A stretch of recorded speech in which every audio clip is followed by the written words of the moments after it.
Здравствуйте всем! Сегодня я хочу рассказать про то, как можно понизить давление с помощью дыхания. И я знаю, что существует очень много методов, очень много видео. Дело в том, что я не страдаю повышенным давлением, но я знаю очень много людей вокруг, которые от этого страдают. И когда я изучала дыхательные практики, там было так много практик, что я думала, какую же применить, потому что я люблю показывать то, что я использую на себе. Например, если у меня болит голова, и я испробовала один метод, другой метод, и нашла метод, который мне подходит, я с ним поделюсь. Другие методы, допустим, которые для меня не работали, делиться не считаю нужным. Хотя для каждого человека работает что-то свое, и каждый должен найти свой метод. Затем я пошла к моему учителю, который преподает цигун, и сказала: вот знаешь, хочется показать людям какой-то простой способ, как избавиться от давления. Но так как у меня нет давления, к счастью, повышенного, то я не знаю, как испробовать. Он говорит: тогда я тебе покажу то, что работает для меня. И он мне показал, насколько вы мне доверяете.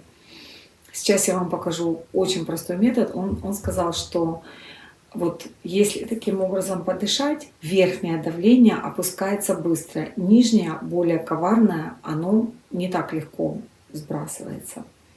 Еще я смотрела канал доктора Евдокименко и узнала про такую вещь. Вернее, я про это знала, просто он суммировал очень хорошо, что часто люди думают, что у них давление повышено, но с возрастом давление по-любому повышается. И что, допустим, если в молодости у человека давление было 120 на 80, и, допустим, когда ему наступил уже более зрелый возраст, и у него давление поднялось, допустим, до 130 или 140, до 70, 80, даже 90, то люди думают, что все, у меня началась гипертония, они идут к врачу, и врач им прописывает таблетки.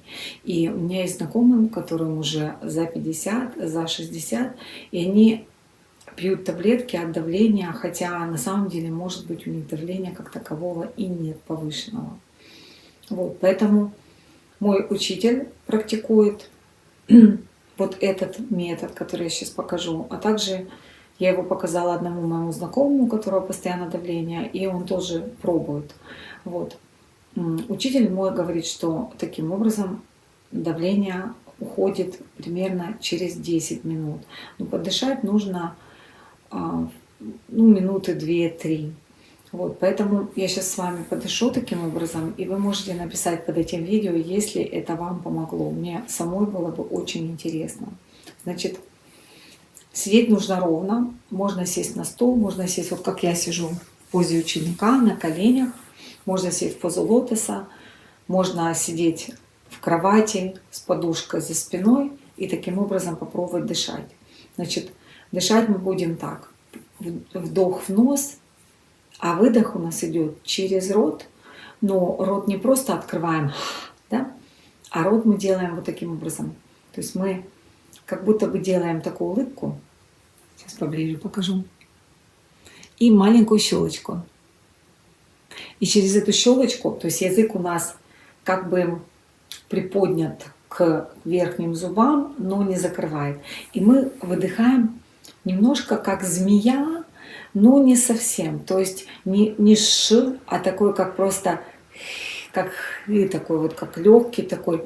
Но воздух пытаемся, как будто бы не хотим, чтобы воздух выходил. То есть его как бы процеживаем сквозь вот эту щелочку. То есть будет выглядеть вот так. Делаем вдох. Вдох в живот у нас идет. И выдох идет вот так.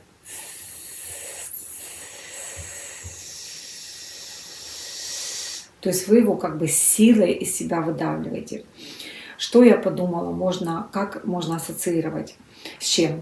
Допустим, вот опять же мой любимый мячик. Мы надуваем живот как мячик, и потом выдуваем вот как будто силой. Знаете, когда мячик уже старый, надо его, допустим, додавить, этот весь старый воздух, ну и там или выбросить, или заново накачать, то вот этот свист такой из мячика, такой как выходит, такой, то вот это то, что вы хотите получить. Вот, значит, делаем вдох, и затем такой.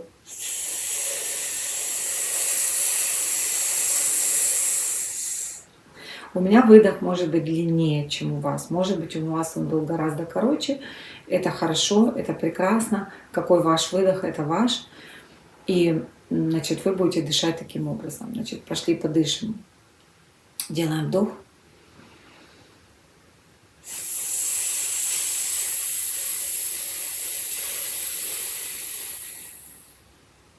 Опять вдох.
И последних пару раз делаем.